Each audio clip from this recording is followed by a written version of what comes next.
તો સાસુ વહુના drama બતાવતી serial જેવી ઘટના હકીકતે બની છે। પાટણના શંકેશ્વર તાલુકાના ધનુડા ગામે વહુએ બનાવેલી રસોઈમાં ઝેર નાખી સસરા અને દિયરને મોતને ઘાટ ઉતારવાનો કારસો ઘડ્યો હતો। અશોકભાઈ ગોસ્વામીના પત્ની જયાબેન છેલ્લા 12 વર્ષથી રીસામણે હતા, પરંતુ સગા સંબંધીઓની સમજાવટ અને દબાણથી તેઓ 4 દિવસ પહેલા સાસરે પાછા આવ્યા હતા, પરંતુ પતિ સાથેના મનમેળને કારણે જયાએ સાસરિયાવાળાનું કાઠું કાઢી નાખવાના ઈરાદે રસોઈ બનાવીને તેમાં ઝેર ભેળવી દીધું હતું। આ ઝેરી રસોઈ તેના સસરા ઈશ્વરગીરી અને દિયર મહાદેવગીરીએ જમતા તેમની તબિયત લથડી હતી। તેઓને સારવાર અર્થે હોસ્પિટલ લઈ જતા ડોક્ટરે મહાદેવગીરીને મૃત જાહેર કર્યા તથા સસરા ઈશ્વરગીરી હાલ સારવાર હેઠળ છે।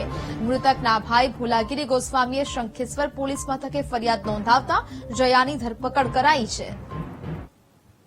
ભોલાગીરી ઈશ્વરગીરી નાઓએ શંખેશ્વર પોલીસ સ્ટેશનમાં ફરિયાદ આપેલી છે। ફરિયાદ અનુસાર તેમના ભાભી જયાબેન વાઇફ ઓફ અશોકગીરી ગોસ્વામી નાઓએ તેમના પરિવારના સભ્યોનો કાંટો કાઢી નાખવા સારું એમણે બનાવેલી રસોઈમાં ઝેર ભેળવી દીધેલ અને તે તેમના ફરિયાદીના ભાઈ મહાદેવગીરી તેમજ એમના પિતા ઈશ્વરગીરીને ખવડાવી